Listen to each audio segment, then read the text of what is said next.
Hello mga Karolex Milk TV! For today's mini vlog, magluluto-lutuan na naman po tayo ng aking nakitang putahe sa isang social media platform. Tangang putaheng kayang-kaya ng budget nyo at masustansya. Ang ating mga kakailanganin nga lang, bumili ako 5 taling okra at hiniwa ko na. Isang pirasong siling green. Isang buong bawang na hinilo-hiwa ko na. At ito ang ating panglasa, oyster at ginisa mix. Tapos yan, paminta. At itong tinunaw ko na cornstarch. Siguro 1 kalahating kutsara yan. Tapos isang basong tubig. So ito, magigisa na nga tayo ng bawang. Sa mahinang apoy, hihintayin lang po natin yan mag golden brown.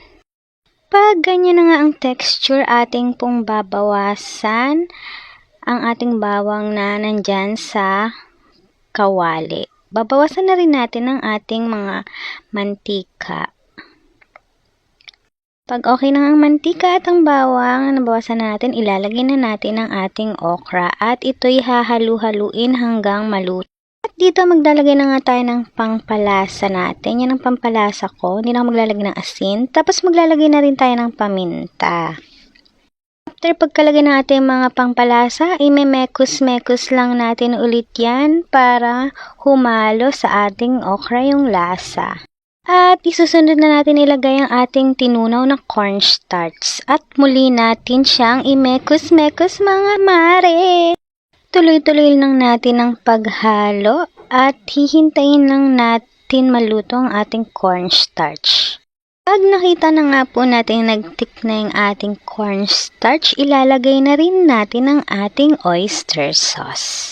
At ating muling imekos-mekos na yan mga mare. Dagdag nga po pala tayo ng kaunting tubig kasi parang nasobrahan yung lapot ng ating cornstarch at hihintayin pa natin yang maluto yung ating okra. Hayaan nga lang natin kumulo sa mahinang apoy para po maluto ang ating okra.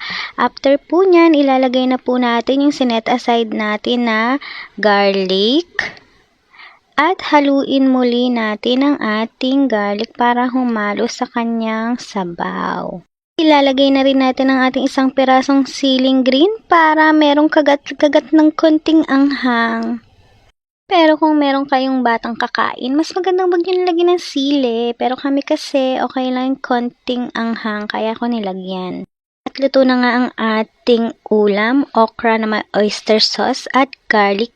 At ito na nga ang ating finished product!